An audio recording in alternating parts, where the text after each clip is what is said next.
ఉంటూ ఉంటుంది కదండీ. ఎక్కువగా వెయిట్ లాస్ అవ్వాలి అనుకునే వాళ్ళకి కాఫీ, టీ అవన్నీ కూడా మనం మానేయాలని అనుకుంటూ ఉంటాము. కానీ మానలేకపోతాం. కానీ మనం కాఫీ తాగిన ఫీలింగే ఉండాలి అంటే ఈ చిన్న ట్రిక్‌ని ట్రై చేయండి. చాలా చక్కగా వర్క్ అవుతుంది.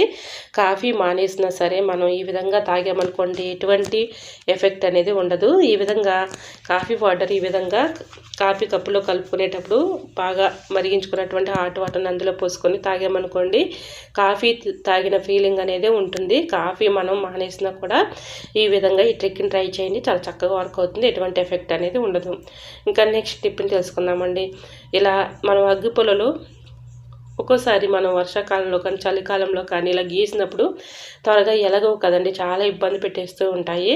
ఇలా మనకి వెంటనే ఎలగాలి అంటే దానిలో కొద్దిగా రైస్ వేసేసుకున్నాం అనుకోండి మనకు కావాల్సినప్పుడు ఈ విధంగా యూజ్ చేసుకున్నప్పుడు చక్కగా వెలుగుతాయి. ఇంకా నెక్స్ట్ టిప్‌ని తెలుసుకుందాం.